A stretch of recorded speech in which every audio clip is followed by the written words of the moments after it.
Annadata Sukhibhava. Hello viewers, welcome back to Akshaya Patra. ఈరోజు మనం yummy homemade ice cream చూద్దామండి. Simple recipe ఎలా చేయాలో చూద్దాం. పాలు 2 కప్పులు తీసుకోవాలండి. ఫుల్ క్రీమ్ మిల్క్ తీసుకుని అందులో నుంచి ఒక 2 కప్పులు 2 గరిటెలు పాలు పక్కన పెట్టుకుని, కస్టర్డ్ పౌడర్ నేను వెనిల్లా ఫ్లేవర్‌ది తీసుకున్నాను. మీరు ఏ ఫ్లేవర్ అయినా మీ ఇష్టమండి.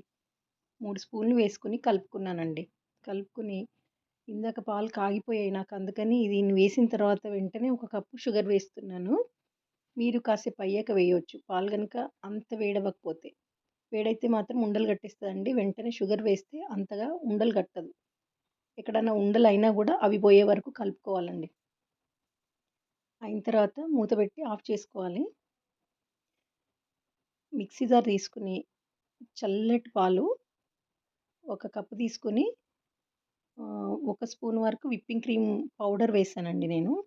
అది పక్కన పెట్టుకోవాలి. ఈ కస్టర్డ్‌ని డీప్ ఫ్రిడ్జ్‌లో గంట సేపు పెట్టాలండి. ఇప్పుడు ఆ బౌల్‌లో విప్పింగ్ క్రీము మిక్సీ పట్టి క్రీమ్‌లాగా అయింది గదా! పాలు వాటిని చక్కగా కింద ఐస్ వాటర్ పోసి బీట్ చేయాలండి. మరీ చిక్కగా అక్కర్లేదు.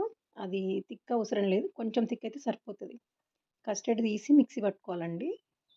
పట్టుకొని ఒక బౌల్‌లో వేసుకొని, ఇందాక మనం ఒక 15 మినిట్స్ హ్యాండ్‌తో అయితే, మిషన్ బ్లెండర్ అయితేనేమో కొంచెం తొందరగా అయిపోతది. 5 మినిట్స్‌లో అయిపోతది. మరి థిక్ అయితే అవ్వద్దండి క్రీము.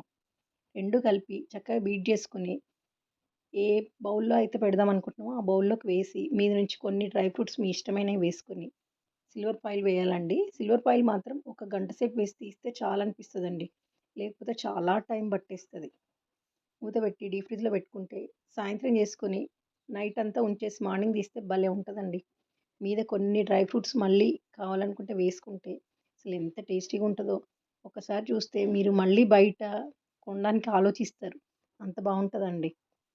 ఇది ట్రై చేసి ఎలా వచ్చిందో నాకు కామెంట్స్‌లో చెప్పండి. మన ఛానల్‌కి ఒకసారి వెళ్లి చూసి, వీడియోస్ నచ్చితే like, share and subscribe. Thanks for watching. Bye.